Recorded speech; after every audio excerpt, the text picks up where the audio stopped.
Welcome to the Refine and Shine, the podcast dedicated to mastering the art of continuous improvement and optimizing every aspect of your life. I'm Angelina Rivera, your host, and together we'll uncover the secrets to refining our lives, our habits, and our processes to unlock our inner brilliance. Join us on Refine and Shine, where we'll delve deep into achieving more in life without the burnout and without all the stress. This podcast is your platform for a more fulfilling life through continuous improvement and personal growth. In each episode, I and a diverse array of guests discuss practical strategies for up-leveling every aspect of your life. From developing good habits and organizing your space to refining your mindset and personal goals, we're going to explore it all. Our guests share personal stories about the systems they've developed or systems they've used and the tweaks they've made in their lives when refinement was needed, allowing them to truly shine. Listen to Refine and Shine to learn how you can implement continuous improvement techniques in your daily routine, develop and maintain healthy habits that lead to success and satisfaction, organize your life to reduce the stress and increase your productivity, foster a growth mindset that propels you to new heights. My mission is to inspire you to take bold action, make positive changes, and become the best version of yourself. Whether you're aiming to elevate your career, nurture meaningful relationships, or enhance your overall well-being, Refine and Shine is your guiding light. With over 25 years of experience in continuous improvement, I help businesses streamline their processes, establish efficient work areas, and implement standard work protocols. I have trained over 600 individuals and teams in process improvement, optimizing workflows, and enhancing overall operational efficiency. Tune in every week as we embark on an enlightening journey, exploring paths to refinement and illuminating the way to shine in every area of our lives. Subscribe now and join us on this journey to polish your life and let your best self shine through. Thank you for joining us on Refine and Shine. Hello, everyone. Welcome back to another episode of Refine and Shine podcast. I am so excited to meet and hear all about my guest today, and I think that she will just have so much impact on you all as well. Her name is Marcia Earhart. She is a certified life trauma, grief, brain, and mental health coach, and a mediator, an author, and a heart sync minister. Her guidance is both professional as well as personal. She has navigated the deaths of 2 sons within the last 11 years. One was tragically murdered, and she stands as a testament to God's faithfulness and the deepest valleys of grief, and now leads others in healing. Her powerful new book that just came out recently in 2025 is called Gripping Grace in the Garden of Grief. It is a raw and a vulnerable chronicle of devastating loss. It's more than a memoir, it is a lifeline, exploring the fragile threads of love and pain that hold us together and revealing that God-given hope that we can rebuild a shattered life. Her mission extends beyond that. She is also the co-founder of the Sterling Rose Sanctuary, which is a 501c3 nonprofit. She is boots on the ground in the mental health crisis. And we all know, if you've heard my podcast, this is something that a lot of us feel like we need help with. So she has created a safe haven for the grieving to release their trauma and pain so they can breathe again, move again, and live again. Her ministry reaches a diverse community across the United States and 6 other countries, standing as a powerful reminder that in deep sorrow, no one has to walk alone. She has been married to her best friend Scott for 35 years, and together they have homeschooled and enjoyed raising their 4 boys and daughter. They now have Marcia, Scott, and 2 of their adult children who live nearby love spending time together, whether it's making memories on the beach, traveling, playing games, having deep conversations, cooking, and supporting their daughter's comfort creature business, which I'd love to know a little bit more about that as well, or listening to their son's music on Apple and Spotify. So thank you, Marcia. I am so excited to have you here today. Well, thank you, Angelina. I'm excited about our conversation. I always look forward to conversations on grief, loss, and trauma because we are in a mental health crisis in our world today. Oh, absolutely, absolutely. Mental health is something that a lot of people don't talk about, or if they do, because they don't really know what they're going through, or they can't find the help that they need, and so they just get frustrated. And there's lots of things that they can do to help them with their mental health, which is probably not always the best thing. And so I love that you are helping people because I feel that we can complain or we can build something, right? And Yes. so I love that that's what you're doing.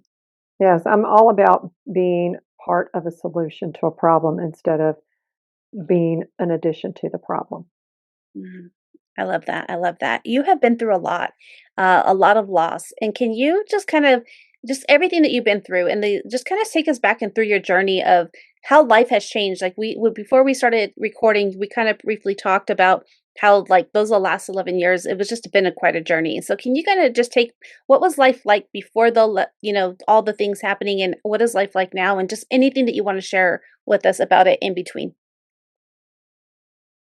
So before 2014, the day when our son passed, um, I mean, I think for every family, they have their ebbs and their flows, and we certainly had ours, but we were in a really good place. Everybody was where they needed to be, operating in their creative designs, and it was great. And we actually were with our son the night, 3 out of 4 of us were with him that night, when we didn't find out till the next morning on February 14th of 2014 that he had passed tragically. And so our life imploded. And we, in that moment, gave ourselves permission not only for him not to be present anymore, but we were dead too. We did. I think you have to be honest that you die too. Who we were as parents, who we were as a couple. Our family would never, ever be the same in the way it had been the moment Sterling was living life with us. And Angelina, in all honesty, I didn't want life to be the same. He was missing. And when I say that, I wasn't trying in the process of grieving to get back to my old self. It was gone. Mhm. And so my children also weren't trying to get back to their old selves. However, as a parent engaging with my children, and I did engage with my children from the very onset, I knew how important it was to be present. My youngest was 12. They no longer, they lost their childhood immediately. There's Mhm. no returning. Friends didn't understand. And that was a very isolating time for my son because other kids couldn't relate to the kind of traumatic event that had happened to him in this kind of loss. So, so much to work through as he was 12 and then he turned 13, 14, and then we ended up having mental health issues with him. He was struggling and it was devastating to watch. There was a helplessness within that, and we did everything we could in trying to find resources, and I think because we were very open in our communication, I did know the tools. We talked about the triggers, what triggers each person in our family. How do I heal, and have this particular thing even though it's triggering to you? How do you heal even though that may be triggering? We had very open, honest communications, and we did that with intentionality. And we made sure to check in every single day, maybe even multiple times, depending on the emotion within our household and what was going on. I'm thankful we did homeschool because it really gave my kids the ability to pause and go and take some time to grieve during the day, to stop, to not have to live up to expectations. My son, who had been a straight A student, was struggling with every fiber in his being to even get his work done and doing it well. And I just said, let's take a break. This is not as important because he was kind of pushing stuff. We just need to stop. And we did. And I think that when you're in grief, you have to take the moments to bring health back into that picture. And I don't think we serve a culture that's very helpful in that at all. And our school system, the teachers are not equipped, most of them, to understand that if a child has had a significant loss, their performance is going to dramatically change. And I've got the statistics on my website because I think people need to realize we have not really embraced and understood why, and we just keep expecting. And I was a school teacher for middle and high school. I want everybody to know that. So I understand how the system works. And I also understood my kids, many of my kids that were coming in lived in situations that had already had so much stress and there was so much grief going on or trauma that had happened, and they did not have tools to process that, and yet they couldn't perform. Hmm. I think what you're sharing is so true, and I can relate. And as you're talking about, like, we're trying to, sometimes we're in the culture where we're just like, okay, I have all these things happening to me, but I'm just going to push through, and I'm going to keep being trying to be productive, and we're squashing our feelings at times. And I love that Yeah. you had a household where you were able to talk about that, and that you guys talked about it daily or multiple times a day, because a lot of people don't have that. And how did you guys develop that type of system in your house? How did you get that set up? And because there's many people out there who are still grieving the loss of a lot of things. It could be friendships, relationships, all these things. How were you able to develop that in your family? What was the culture like where you guys were able to put all that together? Well, we've always been a household that's been very open with communication, and it's okay to feel certain emotions. It's how you choose to express them. And when I say that, you can be angry, and being angry, you may need to hit something, but you don't hit someone. Hmm. Okay, so with 5 children, honey, we had some really good setup of boundaries, and we had 3 adoptive children, 2 of them that really came in with a lot of issues. So we had already had in place this uh, this aspect of our life that we talked about everything, worked through everything, we would pray through everything, and we gave space for people to not be okay. And so, how can we enter in this moment? And it was really interesting because my husband, also who was working, his company was very gracious and gave him quite a length of time off. And he was trying to do math and he couldn't even do math. And I just remember him starting to cry and he just goes, "My mind is just can't even function in this." And so it was everyone knew when they needed to take a pause. Everyone knew when they needed to release grief, or most did. Now, we also talked about in our home, and because I had the tools, I had a background in counseling, family relations, child development. I'd had training as a school teacher in the middle and high school, and so I had a lot in my wheelhouse, and we would sit down and talk about um, the different aspects of our grief and how we could be supportive to one another. And what was, um, you know, and intentionally not doing certain things, which may sound interesting to some people, but we chose not to have holidays, any of the holidays, the first year in our house. We left, we went somewhere because it would have been more triggering because Sterling should have been there. He should have been there, and we're going to be staring at an empty table. And I said to them, and way in advance, guys, we need to be proactive. Let's pick a place. Where do you want to go for Thanksgiving? Where do you want to go for Christmas? Let's go do this because, and initially they were like, I don't know. And then they were so thankful that we went and we were somewhere else because guess what? We were able to express our grief even away, but not with the confounding sense that this is overwhelming and I feel like I've been pulled in deeper into the mud. Mm. So I can understand. it's working together. And we use the Enneagram. I'm not sure if you're familiar with the Enneagram, but I use the Enneagram with couples and families to help them understand the personalities and how everybody's going to operate in a situation so that they can have context and understanding.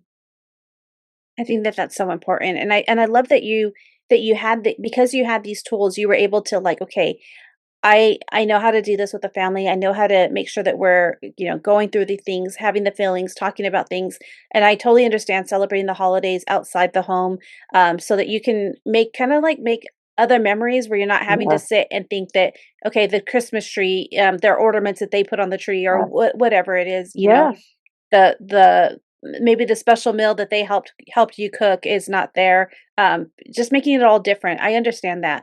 But what I would love to know, and because I know for me, when I've had to deal with grief, and I was always the person that was the pusher, like not the pusher, but like just pushing through, I guess you could say, and maybe taking care of everybody else. And I love that you also, you said that you've adopted children into your home, and so you've had all these things.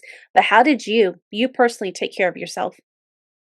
Well, I'm faith-based, so I really pressed into the Lord. I could not have done it without my relationship with Jesus and the Father and Holy Spirit. So I really pressed in, and that was my source of strength. He provided for me what I needed, and I had my kids. I really felt like while I'm taking care, there were certain things I put boundaries on, Angelina, because I knew I could probably in a different season have done everything they wanted as far as helping them. But the reality is I'm grieving too. And I told my kids, I said, I can do certain things, but there's also this boundary because I've got to grieve, I've got to heal. And I want you to heal, but I also want you to see someone else because I think they could have a different lens. I may miss some things right now, and I don't want that. I don't want to come up short. I don't want you coming up short down the row in some impact of trauma. But I did go to the beach a lot. The beach was very healing to me. It was a cathartic place for me to release the pain, to have some introspective thinking, to even though I felt the depth of sorrow, because if I had to describe it, my son was not just my son, he was one of my very best friends. So for me, it was as if someone had taken all my skin off and I was raw and I felt like half of me was completely missing. And I was just in a sense of this paralysis in one sense, of the other side immobile. Even though it was there, it just felt like it wasn't. And so I would get out in nature. And you asked, how did I take care of myself? I went out walking. I went on the beach walking, and I had my camera with me. And I asked the Lord, as I would dialogue with the Lord, walking and just crying and just sharing and expressing my gratitude for my son and what we had. I said, Lord, I don't want to miss the beauty.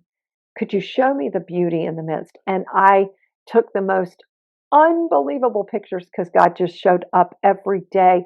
And even in the outcry of my heart, when I put it on pad and paper, He gave me pictures to go with that, which Mhm. is just such a gift. So I made sure that I got to be around or talk with my tribe. My tribe, really, most of them were in Raleigh, North Carolina. We had not been in Naples, Florida, which is where we lived at the time, long. And my tribe in Raleigh, North Carolina, and a few other places, they couldn't have been any better. They could not have loved any more than they did. And one of my close friends came in from Texas and I mean, she just said, "I'm coming." I didn't even She had already made a plane reservation, and she came in and she helped us with the very details of getting our son's clothes ready, preparing the service with our pastor there and with the uh, funeral home there. And I just I'm so thankful. There are people that knew how to step in and take care of me. There are people that knew how to love well on me, to send me a text, to send me a book. And when they did, I really took that as an amazing resource. And to this day, there are not enough words of gratitude that I could express for how much they loved us through that. Now, in the process of that, I think, you have to take care of yourself. I remember one of my son's friends gave me a gift card to go get a massage. And when I went, I just remember, you know, the massage therapist was working on me, and all of a sudden started crying. And she goes, "I'm sorry, ma'am. I need to step out. I'm sorry." And she came back and she said, "I can feel there's a lot of sorrow in you." Oh, wow. It was being transferred, which I didn't even know. And anyways, in that moment there was just such a releasing because it it was a way to release. And I think all of us have to take care of ourselves in the midst in order, as you were saying, I didn't just push through to make to it for everyone else. I had to be true to who I am. This is what I can give you. This is what I can't. I said it to friends and family. No, that's really good, and that's something that I had to learn, in my first, podcast episode, I talked about, like, where I had lost, miscarried, and it was a little over 5 months of miscarriage, when I was pregnant. So, yes, I didn't get to hold the baby or, all of the things, but it was hard. I still didn't understand it. It was a lot of things going on. I was fairly young, and but I was like, okay, I still had my 1-year-old son. So I pushed through, like trying to take care of him, work. There was not a lot of resources out there for me. And I burned out and ended up collapsing and had to be hospitalized for a bit.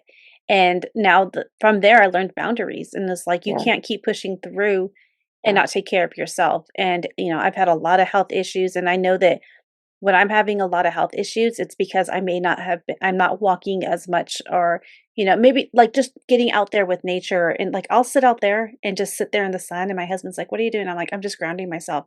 I'm just mhm, praying to God. I'm just trying to release the things." And I love when you said earlier about hitting something. I told my family, my birthday's coming up in a couple of months. I said, I want a punching bag. And I'm like, I just want it because sometimes they get mad. And it's not because I want to yep, hit them. I said, I just have frustration and I want to yes, take it out. And I yes, feel that, like, why not? Like, let me get like a yeah, proactive, like little, yeah, you know, bag. And it's just amen, because I I used to run and that was how I got my anger out. I would run and I can't run anymore because of my health issues. And so I'm like, I was like, what can, and God dropped it in, a punching bag will work. Just as much as when you used to run and you would just run and get out there and I would just run. Even as a child, when I would get angry, I came from a family of 6, and when there was things happening or stuff and I couldn't express it, I would just go for a run. And mhm, it's like when you can't do that anymore, you gotta find another way. yes. Now, there's bad things that you can do and, you know, drink and numb the pain and all those things, but there's other options, and that's what I wanted to make sure people understand. There's other options, so think about the options that you have. And I love that you had such amazing friends. That's awesome. I did. I was very blessed during that time. But I think as, anyone who's listening that's had loss, and we don't have to be necessarily talking about loss of a child or loss of a loved one. And loss could be of your health. Loss can be of the dreams that you have. There's a magnitude of losses that one, their home, there's just so much. But, as you were talking, I was picturing Kick Bob. Yeah, have you seen Kick Bob? I love Kick Bob. It's actually Mhm, a man on this thing. I was like, mhm, okay, yeah, just go hit and punch the snot out of Kick Bob, and mhm, because there's a good cathartic release. And what we want to do when we're grieving is release the negative emotions so we can return to joy. Because we don't want these negative emotions to linger, because what happens to the negative emotions is they go into the organs of our body and they cause us to be sick. mhm. And because the body keeps the score, and every emotion is attached to every negative emotion is attached to an organ in our body. So grief is where the lungs hold grief, Mhm. and the liver holds anger. So it's very Wow. interesting when people come to me. Sometimes they'll share their physical problems. Quite often they'll share their physical problems, and they'll say, I've had this issue with my liver and this, and I'm like, okay. And we start talking about emotions, and quite often there's unforgiveness. That's also in the liver, and there's anger. And so we go in to bring healing to those places so that they can live. If we go back to breathing again, moving again, live again in their created design without that now having an effect on their body. And it's the same thing with mental health. That's why we're seeing so much mental health. When we do not deal with the emotions of our pain, the grief, the trauma, it starts distorting our brain. it causes issues in our brain. It's kind of short circuiting it. And then we've got all these people vaping and doing marijuana, thinking that they're helping themselves, but it only gets worse because grief will catch up with you. You think you have put it away, but it will come and it will expose itself at some point on you. And I can tell you, it will be in the worst time if you don't allow it in the time that you're going through it. Feeling overwhelmed by endless to-do lists and constant distractions? You're not alone. Many professionals and entrepreneurs struggle with never-ending tasks that spill into personal time, difficulty prioritizing what's truly important, a lack of clear structure in their daily routines. Well, let me introduce you to your Unlock Your Time Potential program, an 8-week coaching program designed to help you reclaim your time and boost productivity. What you will gain is proven strategies to manage your day effectively, techniques to eliminate distractions and stay focused, tools to align your daily actions with your long-term goals. Ready to take control of your time? Join the waitlist today and be the first to know when enrollment opens. Don't miss the opportunity to transform your productivity and achieve your goals. Check out the link in the summary notes. No, I think that's so helpful. I have loved ones who have mental health issues, and as I've learned and been, learned a lot through the last 15 years or so, like researching how do I help this person, how do I help my loved ones, and then what can I do, then as I go through the podcast, having the podcast, I have learned so much doing the podcast of all the tools that you can use, and it's like amazing. And I know that one of the best things is also having that safe community. We also actually belong to an organization that helps veterans get outside, move their bodies by use of remote control cars. They're actually Mm. the founders out of Florida actually, and it's a nonprofit. But we just use these vehicles, these a tool to help them get outside. You have that Yep. camaraderie, and as people, a lot of them are veterans, right? So that they've maybe been mechanics or worked on the Humvees or whatever, they can and um, use that same tools, the God-given talents of being a mechanic and figuring things out. But instead of having a big vehicle, they can use these little vehicles to work on. And it's been such a blessing to be a part of. And the more that I've learned, I'm like, what is it that I can do to help? And I have a little like a mental health page on Facebook, and I post quotes and all this stuff, but bringing on guests is like when I thought about the podcast, it was God dropping it in. You need to do this podcast because it's going to help so many people. And I didn't know which way it was going to go. But the biggest thing that people talk about is the mental health and the crisis that we're in and the support that we need. And I think it's so important. And with Sterling, who passed away, was that your first? That was your son who passed away, and then you had a second son pass away as well, correct? I did in 2019 in October. My second son and his girlfriend were murdered by an ex-boyfriend who flew in from Baltimore to Florida, murdered them, left their 6-month-old child to die. And they were found 40 hours later. Their little girl was not shot. They were killed by a shooting, and they did not. Both my son and his girlfriend did not have any weapons on them. He broke into the house and he killed them at point blank range. And so their daughter is doing great. She's doing very well. And the court case, so this would have been 6 years ago, the court case just went to trial at the end of November. And in December, they sentenced him to 3 life sentences.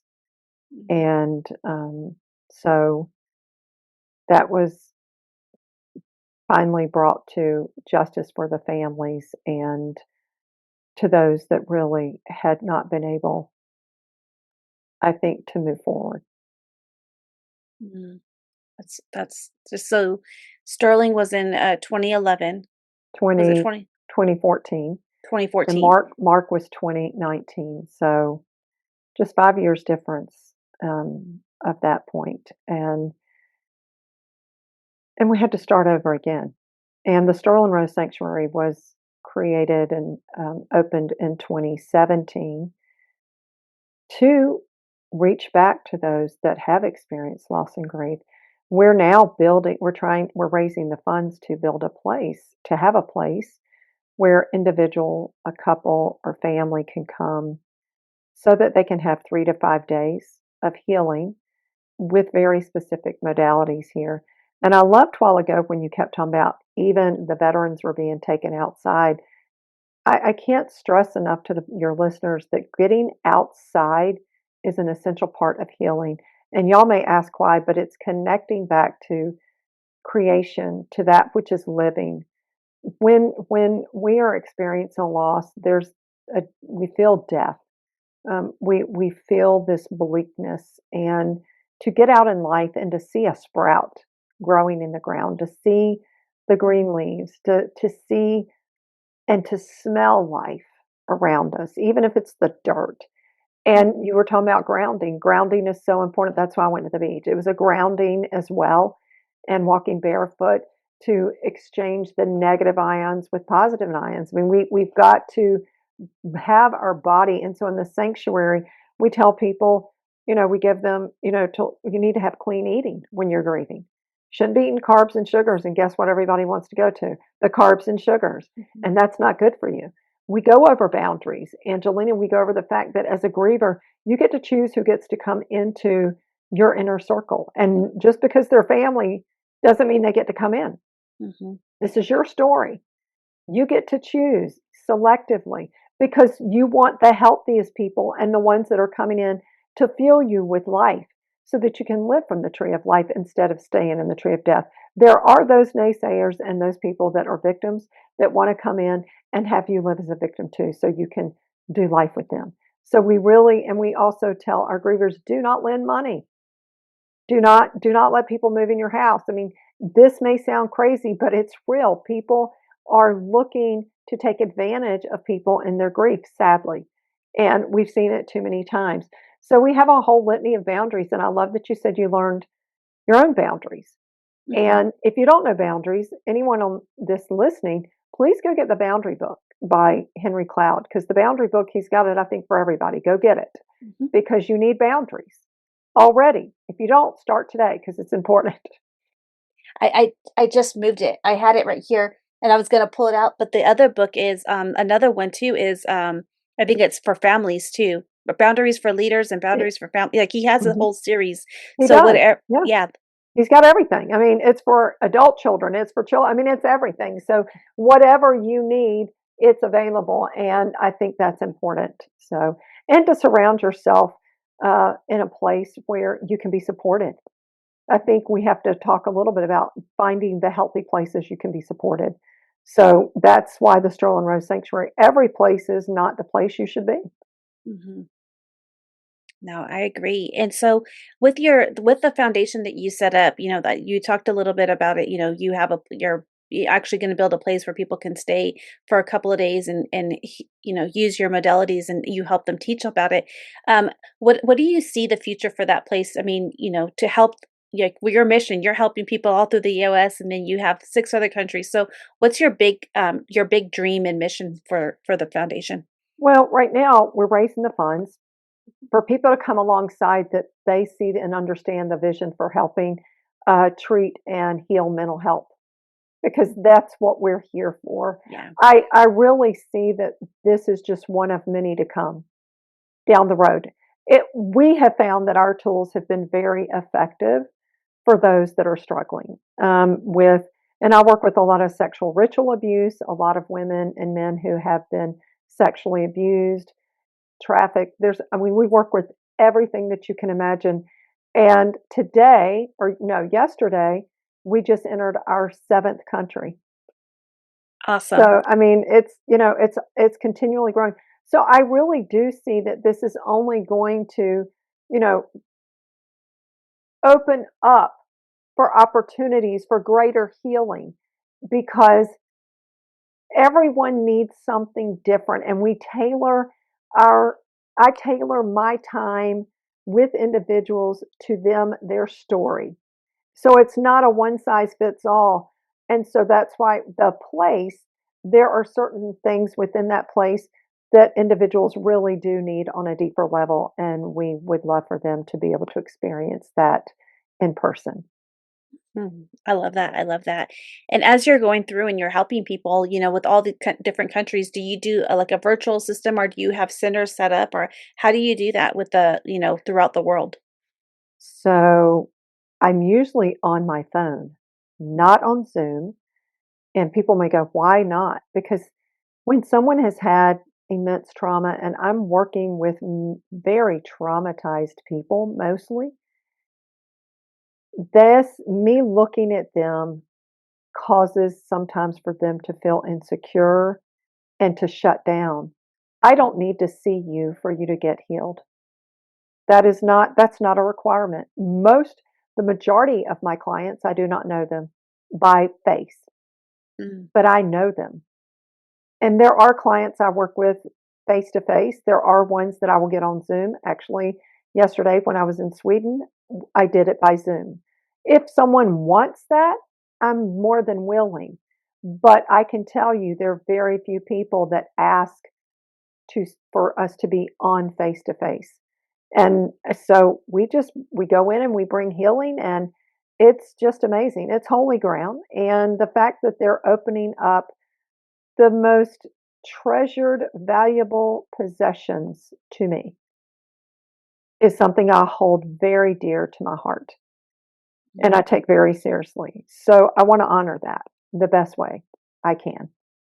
Now, you're so right. I think that and I not I think I know when I want to catch up with a friend or I want to talk and even just a person, a friend or whatever, family, whatever it is, and really talk to them about something that's hurting me.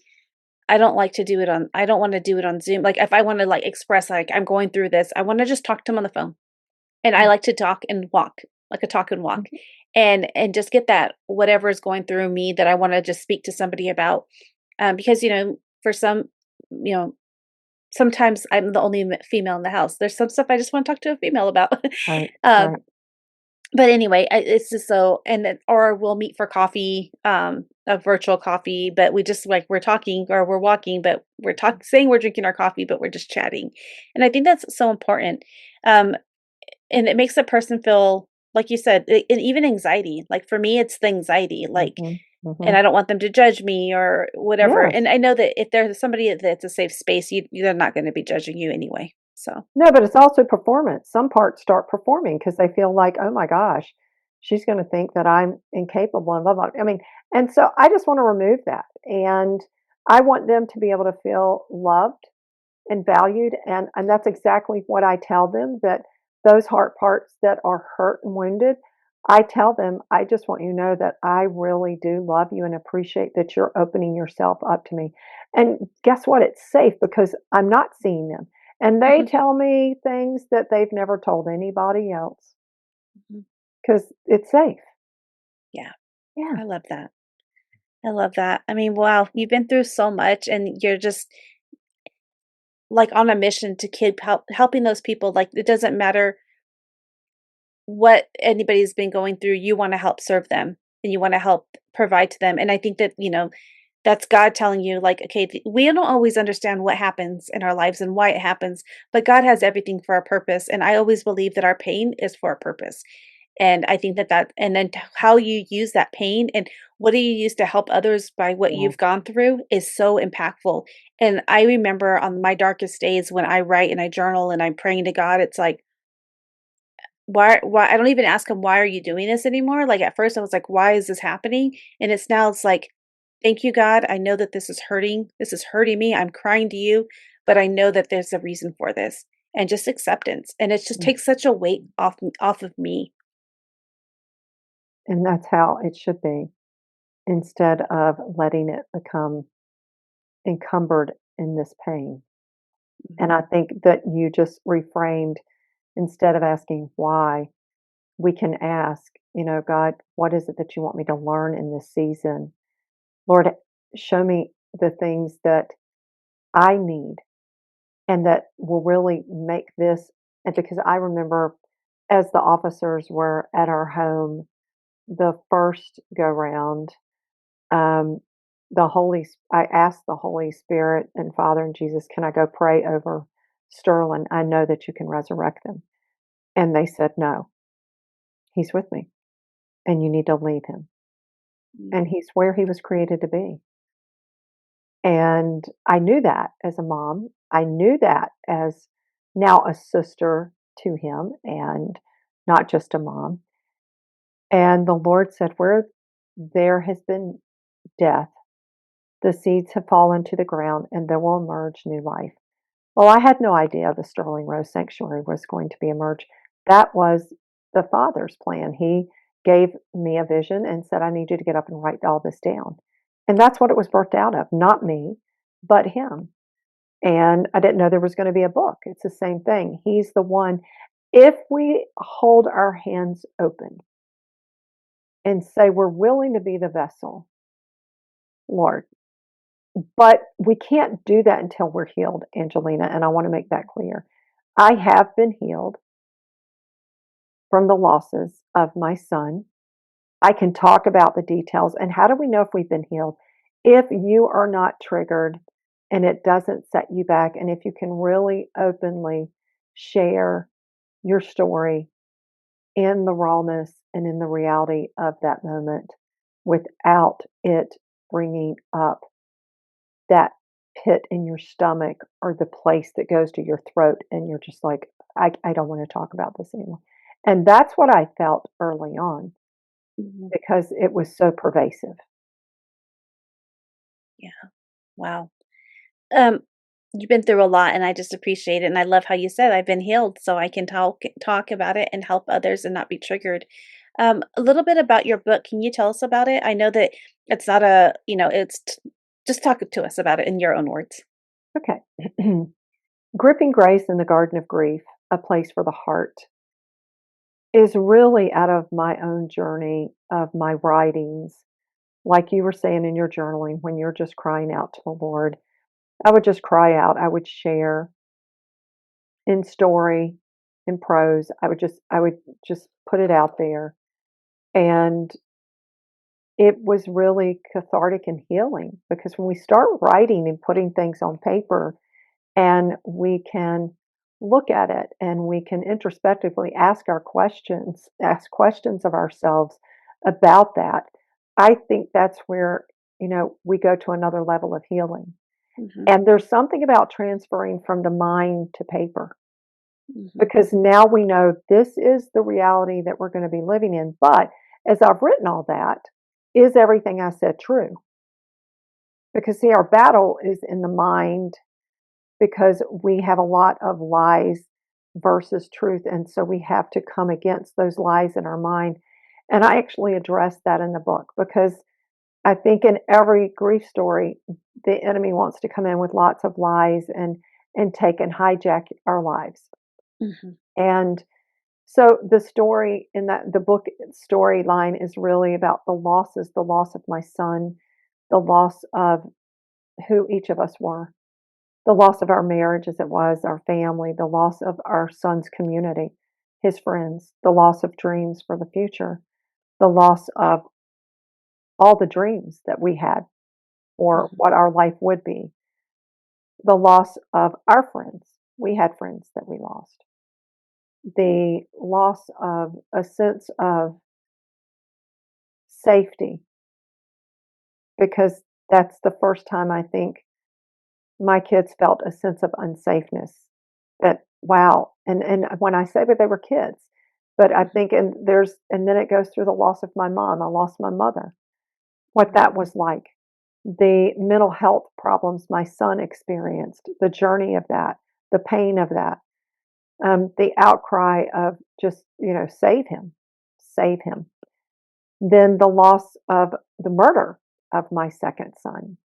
It's very visceral. It's a very raw account. And I have in there a prayer that the Trinity prayed over me because I wasn't sleeping well initially because we, found out mid-morning at 2 in the morning. So every night I would just kind of lay there and my mind was trying to figure all this out. It was trying to solve like that geometry problem that you go to bed and you wake up and you've solved in the morning. This wasn't being solved. mhm, And so I just said, Father, I can't, I need you. And he said, put your head back and lay on me. And I did. And Jesus and Holy Spirit kind of cocooned me. And they would pray this prayer over me. Well, the Lord said to write it down. So I did.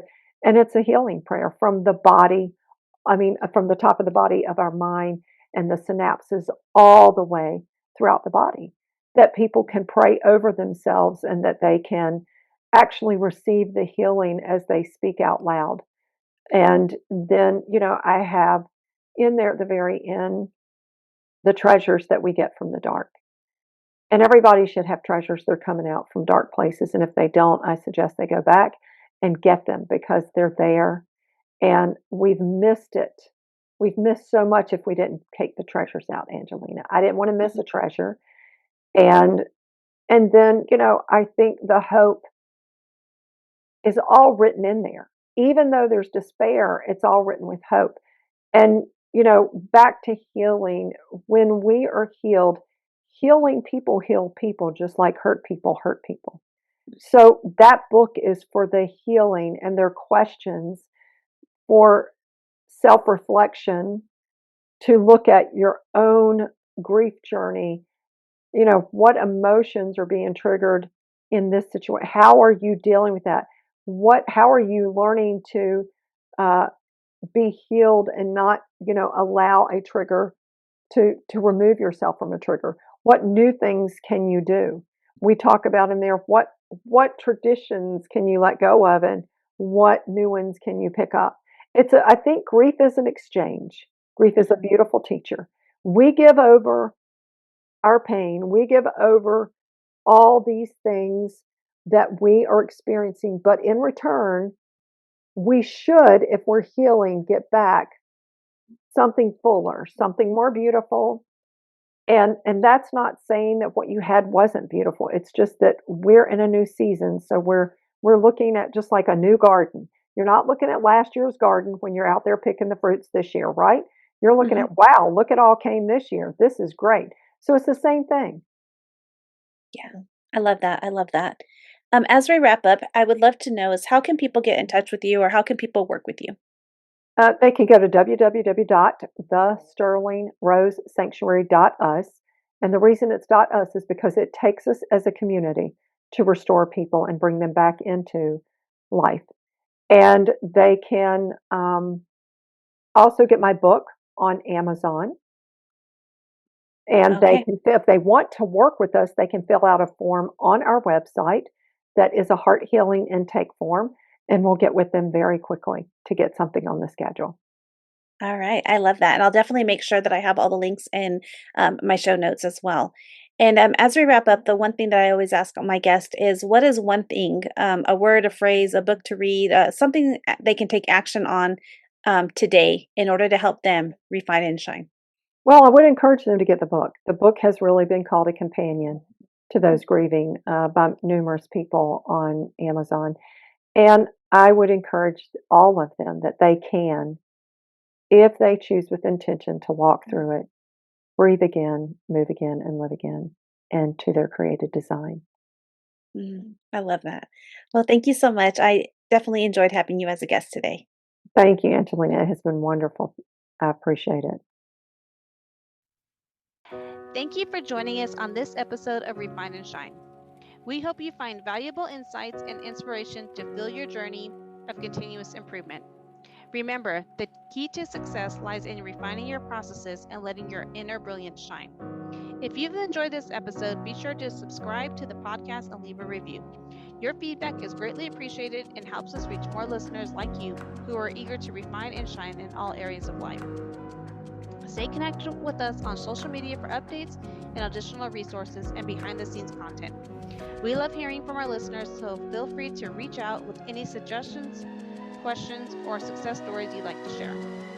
As we wrap up, remember that the power to transform your life lies within you. Keep striving for growth, embracing change, and seeking opportunities to refine your skills. Together, let's continue to shine bright and make a positive impact in the world. Until next time, keep refining and keep shining.